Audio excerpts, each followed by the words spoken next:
Welcome to Facts TV News, where everything is true. Suspect now in police custody, says Jang. A suspect in the heinous killing of a mother and her 4 children in Clarendon is now in police custody, according to Minister of National Security Dr. Horace Jang.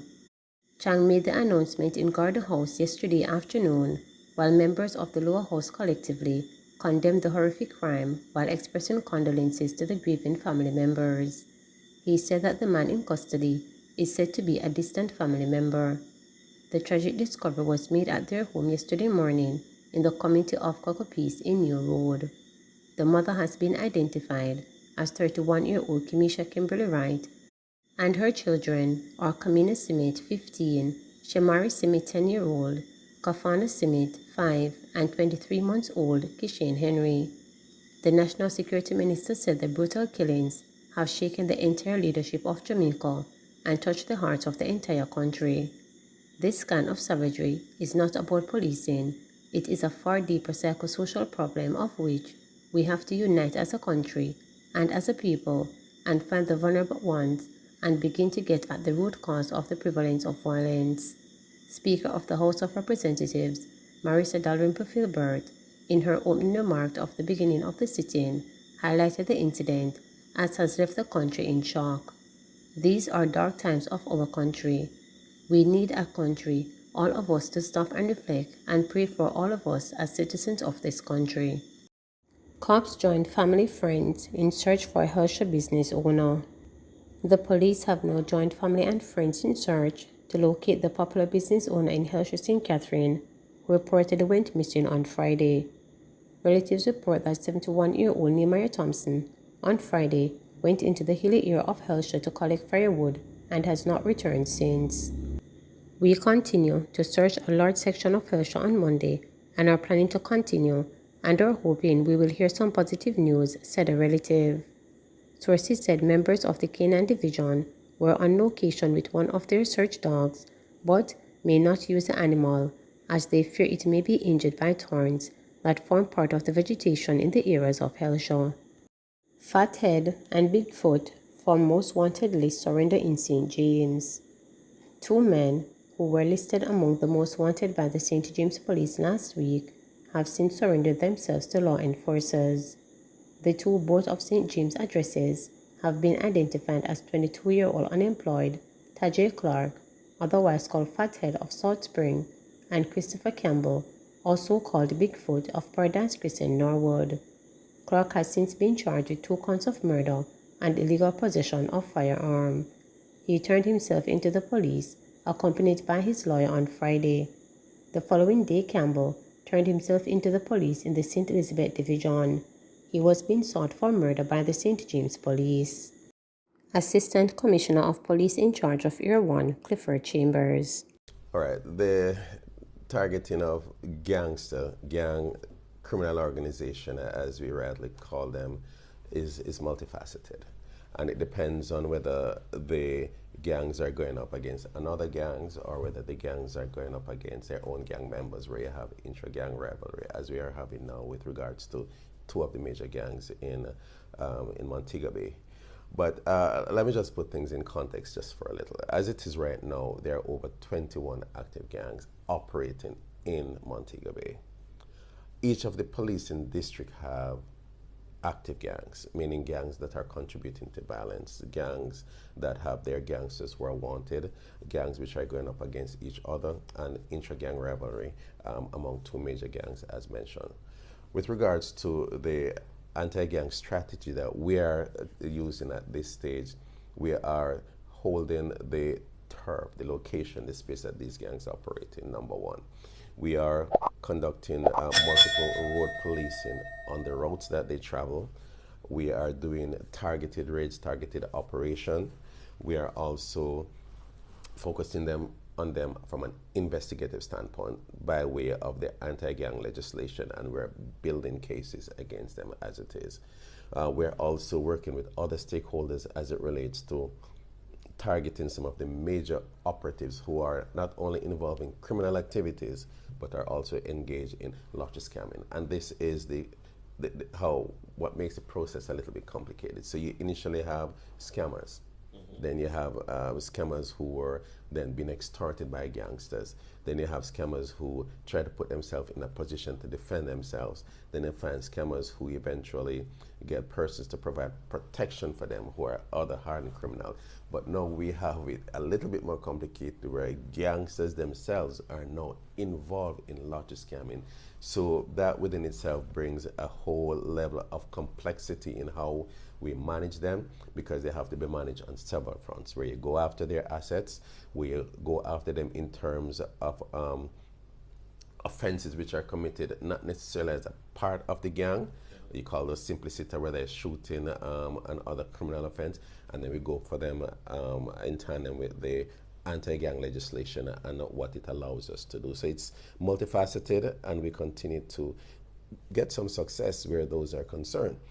So the work it continues, and we'll continue to use whatever intelligence, investigation, and information that we have in targeting them in a meaningful way. ACP, one of the challenges that we often see is that there is gang violence that we look at directly as gang violence, but then gangsters become involved in interpersonal conflicts Right. in their families and their communities, amongst each other, amongst their friends, etc. And so you deal with interpersonal differences, but you're also looking at interpersonal differences among gangsters who have weapons to settle interpersonal conflicts Right. differently than regular people. So how do you mediate interpersonal conflict among gangsters? It's very difficult. Gangsters only, oftentimes they do not allow mediation. Let's make that clear. And outside of mediation, they do not even formally report a crime when it has been committed, because there's a code that if you do report, then you flip as a gangster, and then the gangster community will look on you differently. So that's one thing. As it relates to mediation, though, our community safety and security branch, irrespective of who is killed, their responsibility is to go in, to mediate, to speak to the people, the community, those who are directly responsible, impacted, and to see how investigators can get a way to really impact the offense which has been committed, but also see how best they can negate the reprisal of the crime. It's hard to measure the impact of that. But suffice it to say that every murder that has been committed, there is an effort at mediation on one hand, and there is an intervention by our safety security. Every single murder. Oftentimes, it will take more than one visit. It depends on the complexity of the situation, and you oftentimes see them going back to the location, going back to other persons, other relatives who are involved several times. And we oftentimes see gangsters committing or cause crimes to be committed outside of the realm of gang. So it's committed by a gangster, and you may know where it's coming from. But the crime itself is not related to a gang conflict or an intra-gang conflict. For example, a couple of days ago, we had a double murder in the Norwood space. Now, the person who was killed was intimately involved with a gangster. Actually, she was pregnant for him. What happened subsequent to that is that he was arrested, charged, now in custody for over a year. Information got out that his girlfriend is now involved with another man, and she's now 4 months pregnant. And the information that we're working with is that upsets him, and then he gave certain directions. So that by itself, for example, is not a gang-on-gang or an intra-gang, but you were seeing that it is committed because of the directions coming from a gangster, and so that have to be policed again. So again, dealing with gangs is not easy. Dealing with gangs, they have to deal with it on many fronts: the operation, investigation, and the intervention. But the processes are, the best process is how do you get to them to the point where they will sit down, they'll listen, and they'll conform to what you're telling them, which is not one of the easiest tasks, but the work continues. When we, as a constabulary, then, are trying to intervene in matters, if you're dealing with someone who is formally wanted for a crime, they are a known violence producer who we are building a case on. Is it our practice to negotiate and mediate with those kinds of people? Is there room for that in our strategy at all? There's no room for negotiation in our strategy. A person who is wanted because he commits a crime. If he commits a crime, then to be wanted, case would have been properly investigated and a file is ready and waiting for him to be put before the court. Oftentimes, when he's wanted, there's even no need to question him. No need to talk to him. You just execute a warrant. If a warrant of arrest is on file, if no warrant of arrest is on file, you just simply arrest the person and put him before the court. He has his rights to an attorney. He depends on the level of investigation. There might be need for an interrogation, whether it be done in a formal statement form or question and answer. But strictly speaking, there's no negotiation and there's no room for that. And when it comes on to a person who committing a crime, our role is just to investigate and make the law take its course. I want to tackle an issue about where we are in Era 1, not just St. James, because Right. Trelawney has its challenges, Yes. Westmoreland has its challenges, Hanover is not doing so bad. Right. But when we look at where Era 1 has been and where it is now, how would you respond to this narrative of violence or crime being out of control?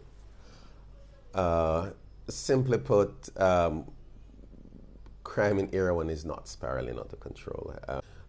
In recent years, we have had several operational tactics which have done us well. In recent times, we are now down to just the zone of special operation, which is doing us well. The areas in which the zones are, we have little or no crime at all, and so we are grateful for that. Outside of that, when compared to last year, we are seeing an increase. Generally speaking, major crime is just up by 24 over last year, 24. Murder is a little bit more, but you have to understand the issue with murders. The issue with murder is that the largest scamming phenomenon is impacting it. The gang on gang is impacting it. The intra-gang conflict is impacting it. And the difficulty with intra-gang conflict is that when I have a group of persons operating, living, moving as one, and then they split, they know everything about each other. The back roads, the side road, the interval, where police don't even know. And so they would know how to attack if necessary, commit arson if necessary, and so on. So these are the complexity in dealing with the gangs themselves. But back to the main question, the numbers speaks for themselves. When you look at the first quarter of this year, we had on or about 130 murders and shooting. For the second April and May, we had murders and shooting, but they are being committed at a slower rate and our pace than the previous months. So we're seeing a slowing down of major crimes in Era 1 that led us to now just be 24 above where we were last year. And that is directly relating to the continuous effort and targeting by police. So we have changed the strategy, we have become more robust and more effective on the road, and the evidence is there. We have recovered far more firearms this year than we have ever recovered at this time of the year before. More ammunition have been recovered as well. More arrests have been made. More convictions are now being obtained through the courts. So we're seeing that what we're doing now is working. What we're doing now is closing the gap as it relates to crimes that were committed a month or 2 months ago to those which were committed since January, February, and March. And we'll continue to do that because we're seeing the effort. And we're anticipating a slight shift in the modality in which we do policing, which I'm confident will give us even better results going forward. Please remember to subscribe, like, share, and click the notification bell for daily updates.